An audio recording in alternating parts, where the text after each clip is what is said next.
Gênesis, capítulo 1.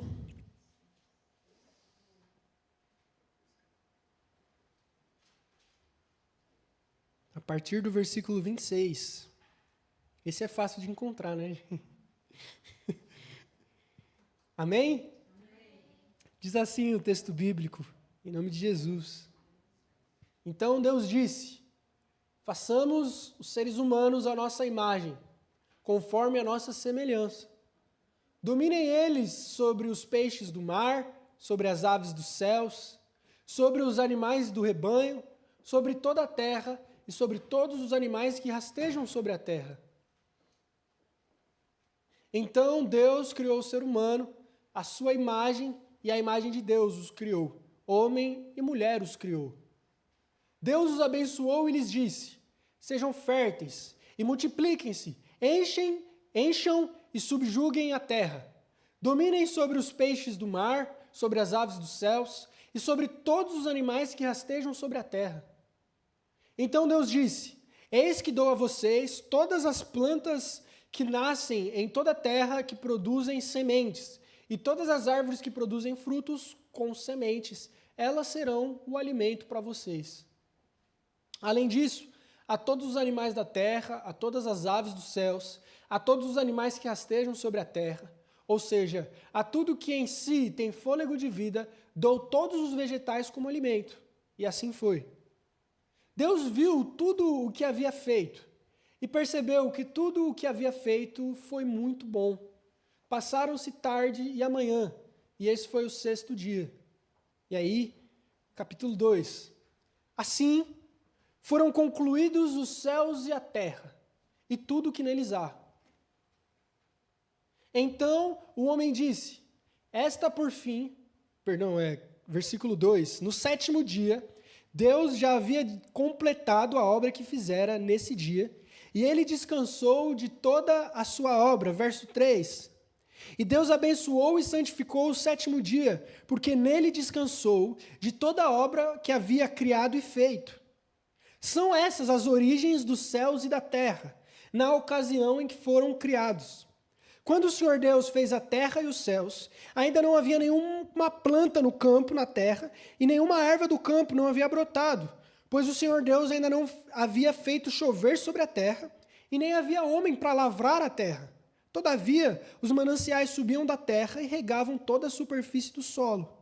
E o Senhor Deus formou o homem do pó da terra, e soprou-lhe nas suas narinas o fôlego da vida. E então o homem se tornou uma alma vivente. Então o Senhor Deus plantou um jardim para o lado do oriente, no Éden, e colocou ali o homem que ele havia formado.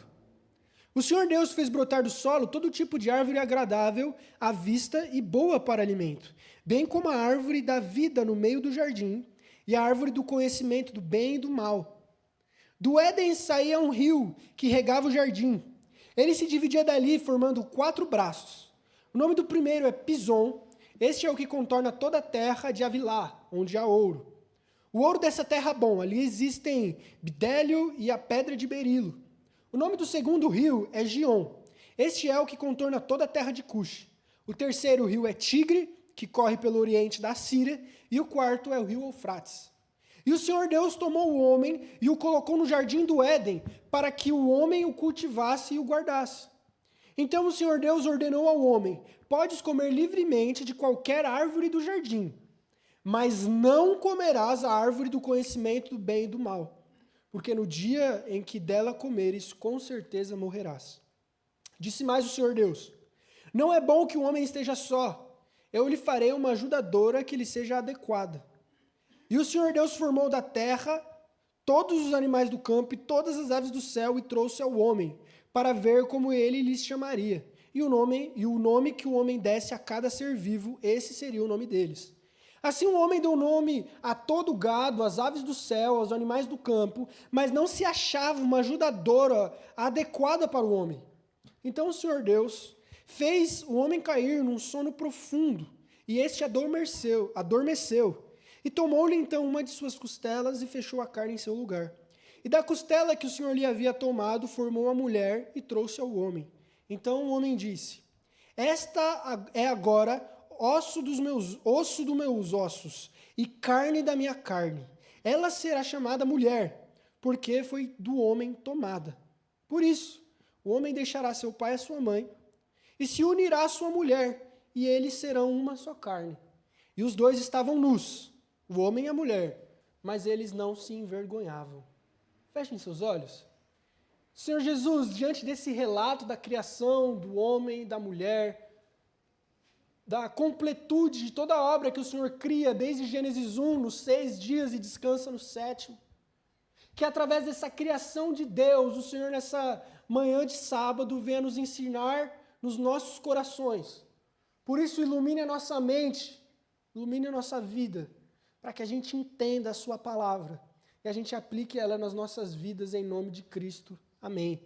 Pode sentar minhas irmãs, podem sentar meus irmãos.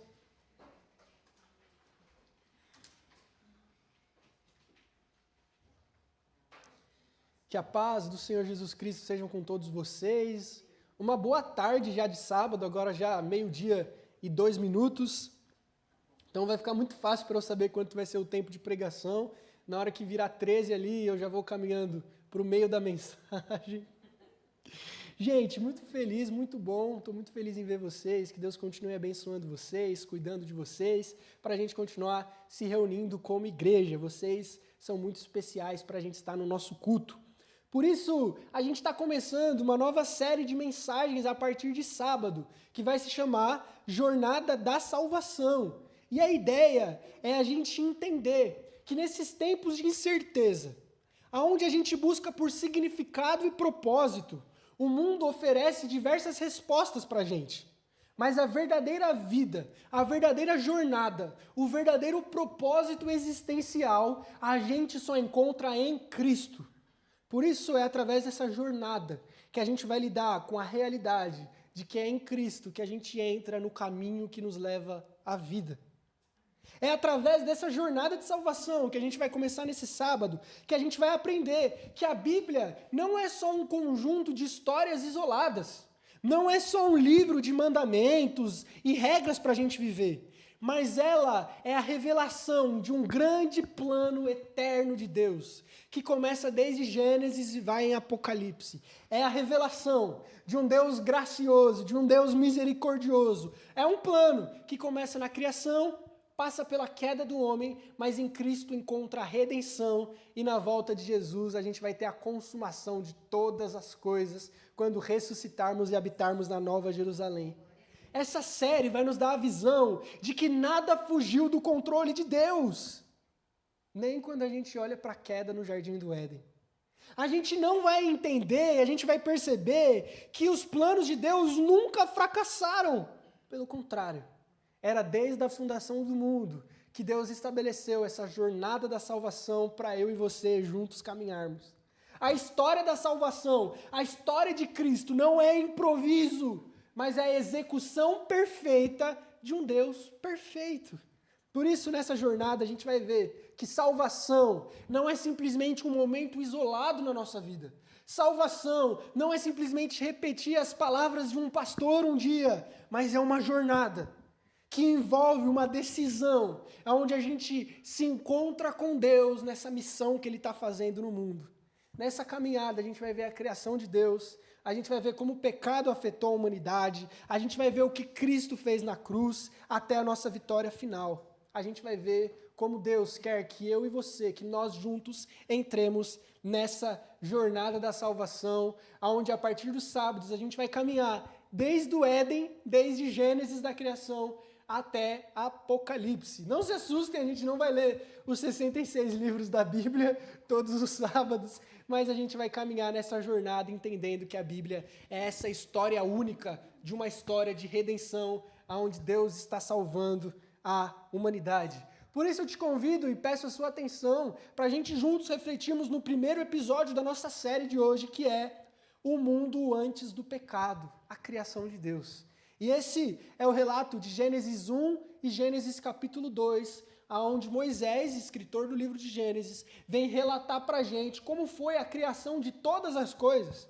A gente vê no capítulo 1, no versículo 1 e 2, que no princípio Deus criou os céus e a terra era sem forma e vazia, e o Espírito de Deus pairava sobre as águas, até que Deus interrompe essa calmaria, Deus interrompe esse vazio que existia no mundo, falando, haja luz. É um Deus que não se contenta, que não se contentou em ficar sozinho, embora ele estivesse plenamente satisfeito, mas movido por graça, movido por misericórdia, ele decide criar um universo, do qual ele criaria eu e você, homem e mulher, para viver nessa criação gloriosa que Deus nos deu. Por isso, a gente vê no capítulo 1 e 2, Deus criando um mundo bom, um mundo ordenado, um mundo perfeito, mostra Deus como um criador, que ele decide se conectar com a gente. Infelizmente, hoje em dia, é muito comum a gente enfrentar algumas ideias muito, eu falo isso com todo temor, muito satânicas. Como, por exemplo, de que Deus criou o mundo e abandonou o mundo. Deus é, por exemplo, um relojoeiro, que deu corda no relógio e foi embora. Mas essa não é a realidade de Gênesis 1 e 2, pelo contrário, a realidade é um Deus que quer se relacionar, é um Deus que tem tanta graça e tanta misericórdia, que embora vivesse perfeitamente satisfeito, decidiu criar um universo, um mundo, onde eu e você um dia nasceríamos. É um Deus que cria as coisas com vocação, com propósito. É um Deus que não faz as coisas sem querer. É um Deus que não larga as coisas para o acaso. Mas é um Deus que desde Gênesis 1 até Apocalipse está no controle da história. Por isso, nesses tempos onde o sentido está cada vez mais difícil de se encontrar, é em Gênesis 1 e 2 que a gente vai ver a criação de Deus e o propósito de Deus para as nossas vidas. Por isso, a gente vai ver hoje alguns pontos sobre esse texto importante, que vai ressaltar a criação de Deus e como era o mundo antes do pecado, o mundo antes da queda. Por isso, em primeiro lugar, a gente vai ver sobre esse Deus que fala e forma. Gênesis, ele vai apresentar, como a gente viu, esse Deus que diz, haja luz.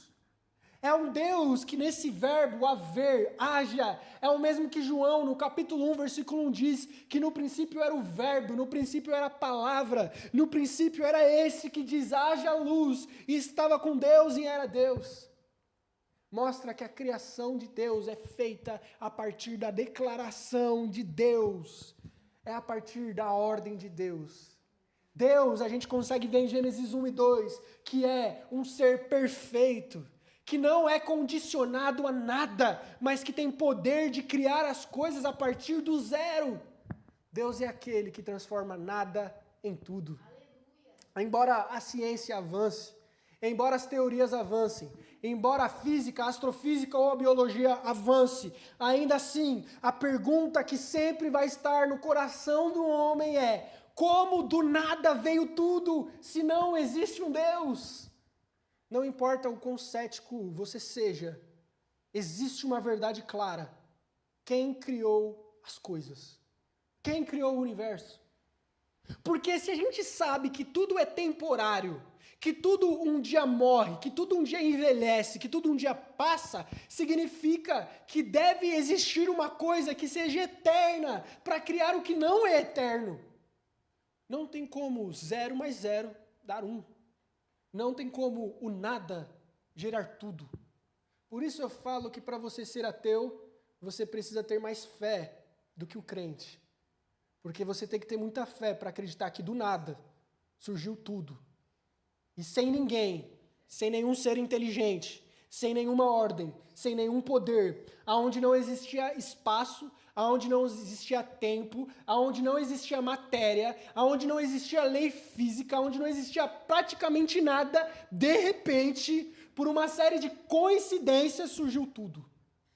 Você vai ser uma grande mulher e homem de fé, porque eu acredito muito mais lógico ver que existe sim um ser inteligente, perfeito, amoroso, que criou todas as coisas conforme elas são, por conta da vontade dele. Por isso a existência de Deus não é só uma fé irracional, mas é uma fé lógica, onde a gente consegue olhar para a criação, olhar para a complexidade do Sol, olhar para as leis gravitacionais e da física, de que existe um ser inteligente que ordenou, que fez tudo isso conforme a sua vontade. Só para vocês terem uma ideia, na matemática, no estudo da probabilidade, existe uma noção, e isso é uma lei matemática fixa, que a partir de um determinado valor, eu não sei ao certo, mas se eu não me engano, é 10 elevado a 10, basicamente, por aí, isso já é considerado impossível matematicamente na probabilidade. Só para vocês terem noção, se eu não me engano, a probabilidade do universo ter sido criado com a perfeição que existe é basicamente 10 elevado a 40.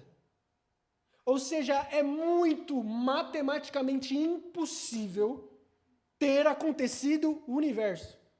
E um exemplo, é óbvio que não é assim, mas é um exemplo um pouco mais fácil da gente entender, por isso ele não é tão profundo, mas imagina que você está com o seu carro, e no seu carro você acabou de sair do supermercado, e comprou uma bandeja de ovos, comprou um saco de farinha, comprou açúcar e comprou leite. Além de tudo, você comprou um pouco de fermento e cacau em pó. E você está dirigindo na rodovia a 80 km por hora, quando de repente você se choca com um outro carro. E nesse choque, perfeitamente, acontece uma explosão no carro. E nessa explosão houveram as circunstâncias, as temperaturas, os tempos perfeitos para que depois desse acidente, na hora que você sai do carro, estivesse um bolo de chocolate perfeito para você comer. Isso é matematicamente mais provável de acontecer do que a probabilidade do universo existir.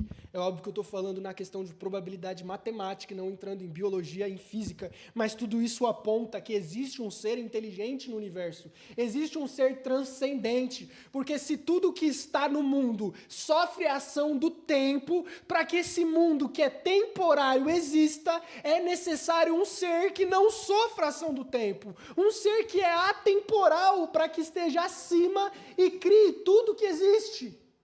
Por isso, meu irmão, quando você acredita em Deus, como recentemente viralizou nas redes sociais, o homem com o maior QI do mundo, Deus é um Deus lógico, criador, que aponta para uma criação que manifesta a glória de Deus, como lemos na nossa leitura inicial. A ideia é um Deus, como eu já falei, que quis criar o universo mesmo sem precisar.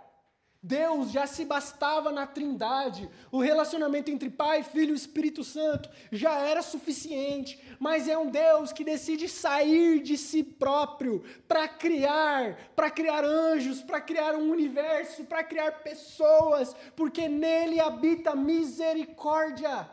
Por isso, na criação de Deus, no relato de Gênesis 1 e 2, nós vemos um Deus relacional, um Deus misericordioso, um Deus que é criador por essência. Deus é aquele que cria pela própria palavra. Deus é aquele que é o todo-poderoso, o onisciente e o onipresente sobre tudo. Por isso, em primeiro lugar, o relato de Gênesis 1 e 2 nos leva a um Deus que ama, a um Deus que é graça, a um Deus que cria um universo bom, lindo e perfeito.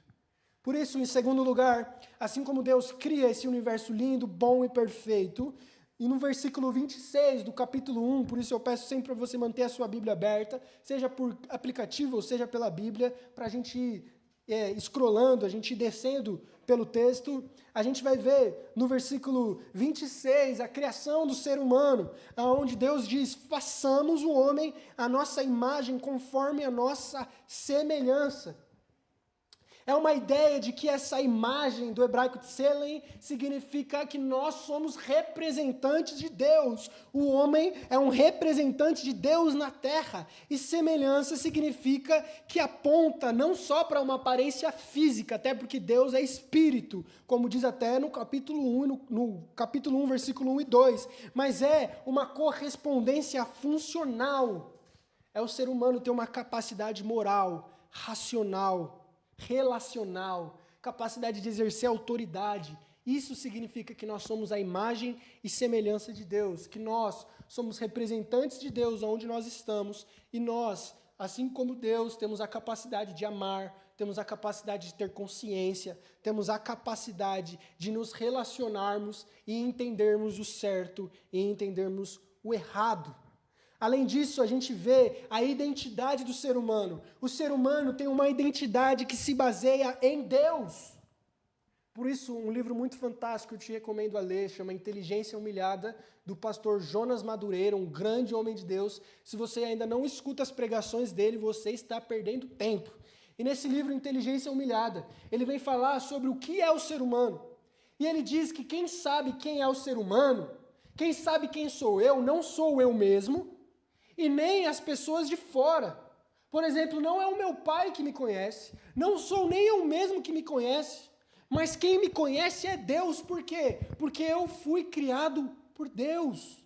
Então a nossa identidade, ela não está firmada, baseada em quem nós somos, no que queremos, no que sentimos, mas está em Deus, no que Ele quer, na vontade dEle. Por isso, basta a gente verificar que as maiores distorções do nosso tempo quanto à identidade, onde a gente tem visto coisas cada vez mais complicadas no mundo, se baseiam em pessoas que acham que quem decide quem elas são elas mesmas. Está na humanidade acreditar que a base da nossa identidade está em nós mesmos e não em Deus. Por isso a nossa identidade, ela não é pautada no que sentimos, no que fazemos ou no que achamos, e nem no que os outros falam, mas a nossa identidade está baseada em Deus, em que Deus nos criou, para que Deus nos criou e a vontade de Deus para as nossas vidas. Além de termos identidade em Deus, que a gente vê nesse relato da criação, onde nós somos feitos à imagem e semelhança dele, nós também fomos dotados com uma vocação, com um propósito. Olha o que diz no versículo 28. Ele diz: multiplicai-vos e frutifiquem, enche a terra e a sujeitem, dominem sobre todos os animais. Ou seja, nós temos uma vocação por Deus, nós temos uma missão de exercermos autoridade sobre a criação que Deus deu. Temos a missão de administrar aquilo que Deus criou.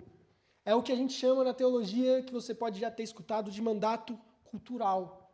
Onde a nossa missão enquanto servos de Deus não é explorar o mundo, mas é cuidar do mundo que Deus criou.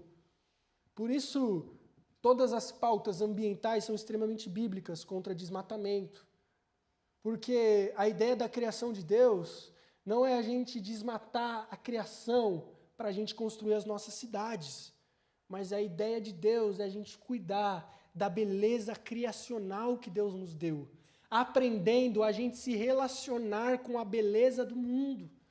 Hoje eu estava vindo pela Radial Leste, e eu até falei com a Giovana, o céu preto, cheio de prédio. Eu falei, olha como a nossa São Paulo é tão linda. Os prédios pichados, as nuvens cinza. E eu vi no Instagram até um vídeo engraçado que é um carioca zoando a gente paulistano, falando beleza de São Paulo, aí é um vídeo na Avenida Paulista, suja, céu escuro, e a beleza do Rio de Janeiro. Aí tem o Copacabana, o Pão de Açúcar. Porque, de fato, a gente se fascina pelas belezas naturais. Quem aqui nunca teve vontade de conhecer a aurora boreal? Quem nunca teve vontade de conhecer as praias paradisíacas que tem no mundo? Quem nunca teve vontade de ir no Maranhão conhecer os famosos lençóis maranhenses? Quem não tem vontade de olhar para a criação? E quando a gente olha para essa criação, a gente sente a presença de Deus em nós, porque essa criação revela o Criador e revela que nós devemos ter um relacionamento saudável com a criação de Deus, porque nós fomos vocacionados a cuidar do mundo que nós vivemos, fomos vocacionados a cuidar de tudo que Deus criou. Por isso, em Deus, a gente vê em segundo lugar que na criação, o homem ele recebeu identidade e ele recebeu vocação em Deus. E em terceiro lugar, a gente consegue ver que Deus, isso está no capítulo 2, te convido a virar a página da sua Bíblia, e diz assim no versículo ainda 31 do capítulo 1, que diz que Deus viu tudo quanto fizera, e era muito bom, e foram-se tarde e manhã do sexto dia. Aqui há uma diferença na construção literária, na construção linguística que ele está fazendo. Se a gente perceber, no capítulo 1, sempre quando Deus cria uma coisa, ele fala que isso que ele criou é bom. Mas quando ele termina toda a criação, no sexto dia, em especial o homem e a mulher, ele fala que tudo isso que ele fizera era muito bom. Tudo que ele viu não era só bom, mas é uma ideia de completude, de que tudo que precisava, que tudo que havia de ser feito e foi completado. É a ideia de que Deus criou um mundo funcional e perfeito, sem nada excedendo e sem nada faltando. A gente consegue ver nesse texto essa criação perfeita de Deus, de um mundo sem pecado. E em quarto, em último lugar, que a gente vai caminhar para a nossa mensagem de hoje, a gente vê que Deus ele cria a mulher junto com o homem, o relacionamento interpessoal de maneira perfeita. Olha o que diz no capítulo 2, a partir do versículo 21. Então o Senhor Deus fez cair o homem num sono profundo, e ele adormeceu. Deus tomou então uma de suas costelas e fechou a carne em seu lugar. E da costela o Senhor Deus lhe formou a mulher e trouxe ao homem. Então, quando o homem ele vê a mulher, ele diz: esta agora é osso dos meus ossos e carne da minha carne. Ela será chamada mulher, ou Eva, porque do homem foi tirada. Portanto, o homem deixará seu pai e a sua mãe e se unirá à sua mulher, e eles serão uma só carne. E os dois estavam nus e não sentiam vergonha. Na criação de Deus, o relacionamento entre homem e mulher foi criado perfeito. Adão, quando ele vê Eva pela primeira vez, ele canta, ele escreve um poema. É um homem extremamente apaixonado, é um homem extremamente animado por finalmente ele ter alguém que corresponda. Adão não se sentia completo só com os animais, só com as árvores e seres inanimados, mas Deus, a partir de Eva, cria o relacionamento interpessoal. Na criação de Eva, Deus cria a sociedade. Por isso, não pense, não interprete que a criação de Eva foi porque Deus esqueceu de alguma coisa, se lembrou, viu que estava faltando algo e criou a mulher. Não. Assim como a mesma frase de Deus no capítulo 1, que é e Deus disse, quando Deus vai criar a mulher, é a mesma construção. E Deus disse, e Deus criou, mostrando que a criação da mulher faz parte da criação de todo o universo, não como algo faltando, mas como uma criação direta de Deus da humanidade. Assim como ele criou o sol, a lua e os animais e as ervas do campo e o homem, Deus também cria a mulher, porque é na criação da mulher que Deus está estabelecendo relacionamento entre pessoas. É a partir da mulher que Deus está criando a sociedade. Sem mulher não existiria sociedade, sem mulher não existiria relacionamento interpessoal, sem mulher não existiria família. Então Deus não cria porque se esqueceu. Deus não cria como algo menor, mas Deus cria com a mesma e maior ainda relevância, mostrando a ação criadora de Deus e é o ânimo de Adão quando ele vê Eva pela primeira vez, dizendo: finalmente, essa sim é carne da minha carne, osso dos meus ossos, e ela se chamará Eva. A gente não vê Adão cantando quando ele vai dar nome aos animais. A gente não vê Adão feliz quando ele está cuidando e cultivando a terra. Não que ele não estivesse, mas é quando ele olha para Eva. É quando ele vê a mulher e recebe a criação perfeita de Deus, que ele solta esse brado de alegria, essa criação perfeita.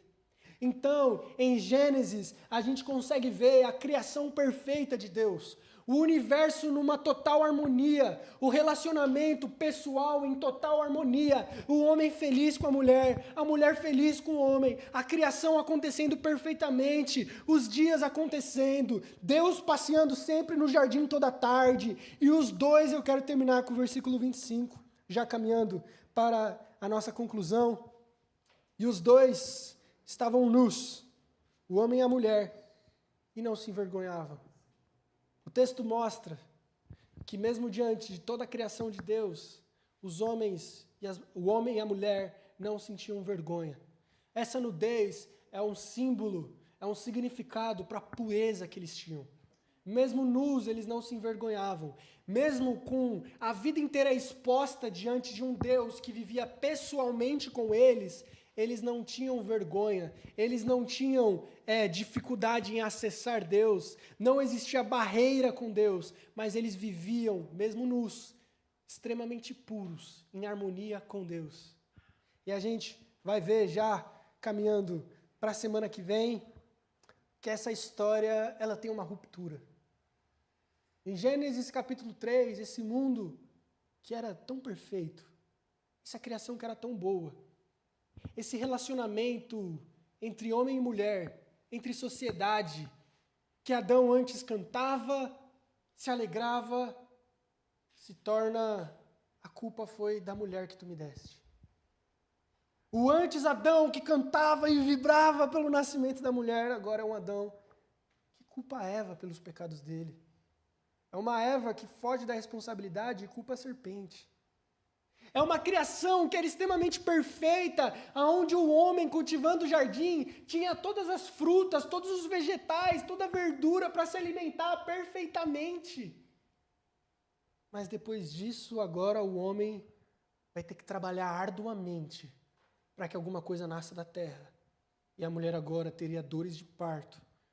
Antes, o nascimento da vida, como a gente vê com Adão, era algo extremamente feliz, era algo extremamente alegre, era o Senhor fazendo Adão cair em sono profundo para gerar outra vida. Mas agora a mulher vai estar acordada, sentindo dores, para que haja outra vida. E a nossa reflexão é: o que aconteceu com esse mundo? O mundo que era perfeito, o mundo que foi criado bom, o relacionamento entre os dois que era tão bom, era tão harmonizado, e de repente o pecado entra na história. Adão e Eva comem do fruto, comem da árvore, o pecado entra no mundo e distorce todas as coisas. A criação de Deus, os elementos naturais, agora foram totalmente abalados. Agora existem tsunamis, terremotos, árvores caindo. Antes todos os animais eram vegetarianos, mas agora existe morte. A cadeia alimentar entra em colapso. Um animal agora se alimenta do outro, o homem também se alimenta de animais. A morte entrou no mundo. Além disso, Adão, que foi criado eterno, como Deus disse, agora ele certamente vai morrer. E em 930 anos, Adão morre. A criação que era perfeita foi maculada, foi manchada por causa do pecado. Mas talvez você possa pensar que o pecado foi um acidente de percurso.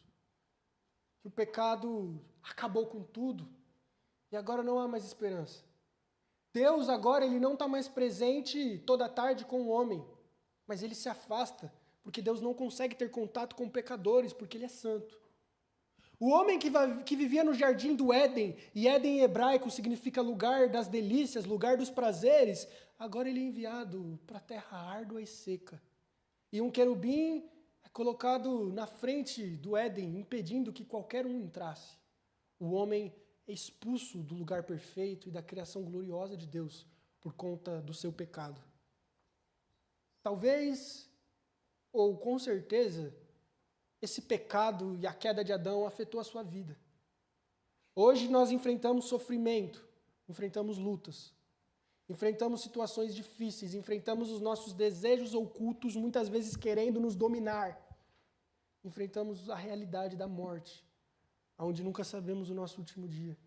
Enfrentamos a desigualdade social, o preconceito, o racismo, o machismo, diversas distorções que o pecado trouxe no mundo. E infelizmente a sofremos sem esperança alguma de que melhore. Talvez a queda de Adão afetou sim a sua história. Agora você fica doente, você envelhece e você tem uma data de validade. Agora pode ter um vendaval e destruir o seu patrimônio, a sua casa. Como, por exemplo, existiu na quebra das barragens, onde famílias foram afetadas por conta desse descuido humano. E nesses homens cuidando de homens, mulheres cuidando de mulheres, e humanidade se autopastoreando, sem mais Deus, como era no Éden, o mundo tem virado de cabeça para baixo. Os valores têm se invertidos. as coisas parecem cada vez piores. Estamos vulneráveis às tragédias, estamos vulneráveis ao pecado, estamos vulneráveis aos desastres. De modo que se você sofreu um desastre, se você sofreu um problema, não é porque Deus não te ama, mas é porque estamos no mundo da queda, estamos no mundo que foi afetado do pecado, saímos da condição perfeita de Deus. Mas eu quero refletir com você que não foi a escolha de Adão e Eva que acabaram com o plano de Deus.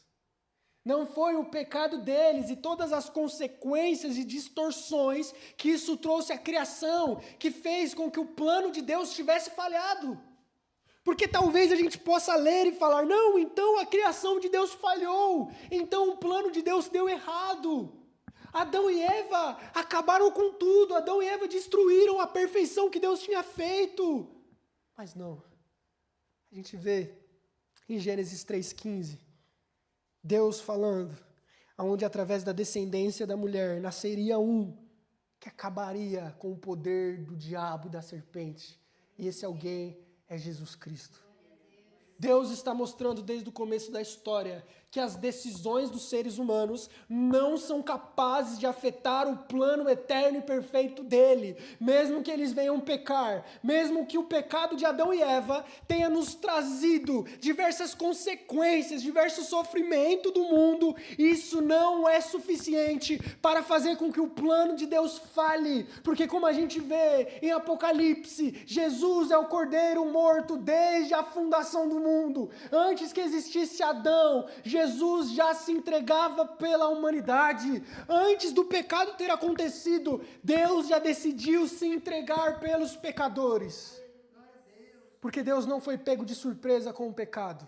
Deus, ele sabe de tudo o que vai acontecer. E quando Deus criou Adão e Eva, ele sabia do que iria acontecer. Mas mesmo assim ele não deixou de criar, porque ele queria mostrar que o plano dele não falha. Mesmo com as nossas decisões erradas, mesmo com o pecado da humanidade, Deus envia Cristo, mostrando que o plano dele é perfeito. E Jesus morre na cruz. Mas no terceiro dia ressuscita, trazendo vida e redenção a todos nós que estamos afetados pelo pecado. Por isso mesmo que você enfrente tragédias, mesmo que você enfrente lutas, mesmo que você enfrente a realidade do pecado de Adão, em Cristo nós somos libertos. Em Cristo o pecado não tem poder sobre a sua vida. Em Cristo a jornada que antes era uma jornada de morte que Adão colocou, nós agora somos inseridos na jornada da salvação. Eu quero concluir lendo com vocês, eu vou pedir para vocês abrirem suas Bíblias em nome de Jesus. Na carta de Paulo aos Romanos, 5º capítulo, por favor. Paulo, lendo essa história da criação e com isso na mente, ele escreve a partir do versículo 12 até o versículo 19. E aí, a queda do homem não é suficiente para apagar a graça e a glória de Deus em Cristo. Diz assim o texto, Romanos 5, 12. Portanto, da mesma forma que o pecado entrou no mundo por um homem, e pelo pecado entrou a morte, assim também a morte veio a toda a humanidade, porque todos pecaram. Porque antes de ser dada a lei com Moisés, o pecado já estava no mundo. Mas o pecado não é tão levado em conta quando não existe lei. Todavia, a morte reinou do mesmo jeito, desde Adão até Moisés. Mesmo sobre aqueles que não cometeram pecado igual o de Adão, mas eles viveram e morreram, o qual prefigurava aquele que havia de vir. Entretanto, não há comparação entre a dádiva e a transgressão. De fato, muitos morreram por causa da transgressão de um só homem, mas a graça de Deus, isto é, a dádiva pela graça de um só, Jesus Cristo, transbordou ainda mais para muitos, de modo que não pode se comparar a dádiva de Deus com a consequência do pecado de um só homem.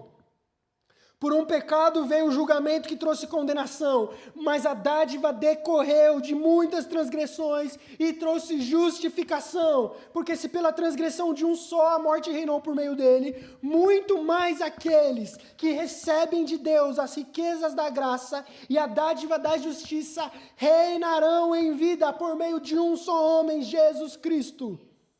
Consequentemente, como uma só transgressão resultou em condenação para todos os homens, assim, por um só ato de justiça veio a justificação que dá vida a todos os homens. Porque como por meio da desobediência de um só homem são muitos feitos pecadores, assim, por meio da obediência de um único homem, muitos serão feitos justos. Talvez o relato da queda possa assombrar a sua vida. Talvez você possa se amargurar pelos efeitos do pecado, pelas tristezas que você enfrenta, pelos problemas que a gente tem. Mas lembre-se, como está em Romanos 5, por mais forte, por mais impactante que o pecado de Adão trouxe para a humanidade, ele não se compara com a graça de Jesus Cristo. Porque se a desobediência de Adão fez a gente ser como a gente é, a obediência de Cristo é capaz de nos transformar como nós não somos, como novas criaturas. Como Paulo fala em Romanos 1, aqueles que estão em Cristo Jesus não têm mais condenação, porque onde abundou o pecado, superabundou a graça. Por isso, a criação perfeita de Deus não falhou. A obra gloriosa e a lindeza da criação de Cristo não acabou, mas ela foi revelada em Cristo Jesus, aquele que você pode juntar todos os rios, os lagos, as praias do universo, você pode juntar todas as estrelas, todas as constelações, você pode juntar toda a beleza humana, toda a beleza artística, pode juntar os quadros de Da Vinci, pode juntar as pinturas da Renascença, pode juntar todas as belezas naturais que existem no mundo e colocar num lado da balança. Jesus Cristo continuará sendo mais lindo e mais perfeito do que tudo, porque Ele é a exata expressão do plano glorioso de Deus, que nunca falhou e nunca falhará, independentemente do pecado humano, porque o plano de Deus é perfeito. E esse Jesus, que valia muito mais do que toda a beleza do universo, foi crucificado por nossa culpa. A morte que era para mim e para você, a morte que deveria cair sobre Adão, a ira de Deus que deveria ser despejada na humanidade porque pecou, foi despejada em Cristo. Cravos colocados nas mãos, coroas de espinhos na cabeça, nudez em público, sufocado com o próprio sangue. Jesus sofre na cruz, toma vinagre enquanto a boca estava cortada, é açoitado mais do que o necessário, sofre a traição de um dos melhores amigos, do qual ficou anos juntos. É traído pelo próprio povo, é entregue pelo próprio sumo sacerdote. É trocado de lugar com um ladrão chamado Barrabás, que merecia muito mais a cruz do que Cristo. E esse Cristo, que era o único que merecia viver, se entregou para morrer no seu lugar. Se entregou para dar vida a você que estava morto. Se entregou para que através da obediência dele, para que através da glória dele, para que através da vida dele, hoje você seja transformado. Por isso, terminando, pode ficar de pé, meu irmão, minha irmã. Em Cristo não existe mais desculpa para viver condenado pelo pecado. Em Cristo não existe mais desculpas para não sermos mais transformados. Em Cristo não existe mais desculpa quanto ao temperamento, quanto à cultura que nós crescemos. Em Cristo não existe desculpas quanto à nossa falta, às vezes, de responsabilidade, de engajamento, de compromisso. Em Cristo não existe mais desculpa sobre eu sou pecador, porque todos os efeitos, todas as consequências, todo o poder que o pecado teria sobre a sua vida, Jesus levou na cruz. todas as suas inseguranças, todos os seus defeitos, todas as suas falhas, Jesus cravou nele mesmo para que você seja diferente, para que você já não mais viva com a velha natureza corrompida pelo pecado, para que você não viva mais como filho de Adão, mas que em Cristo você seja filho mais uma vez de Deus, para que aquela imagem e semelhança, para que aquela vocação e identidade que Deus nos deu na criação, através da obra de Cristo, seja refeita em nós, porque aqueles que estão em Cristo são novas criaturas. Por isso Deus ele te coloca num mundo que ainda está afetado pelo pecado, da consumação de todas as coisas que acontecerá com Jesus. Por isso, por mais pesado, por mais difícil que seja essa jornada da salvação, continua de pé, não desista. Deus está voltando. Jesus consumará toda a criação perfeita, aonde não haverá mais morte, choro, nem efeitos de pecado e nem presença do pecado, porque todas essas coisas passaram e Deus habitará conosco para sempre no céu. Por isso que a motivação da consumação de todas as coisas possam moldar o jeito que a gente vive nesse mundo que ainda tem pecado. Que nessa semana que vai se iniciar a partir de amanhã, a gente possa viver como pessoas que foram redimidas por Cristo e que aguardam a consumação de todas as coisas pelo retorno de Jesus.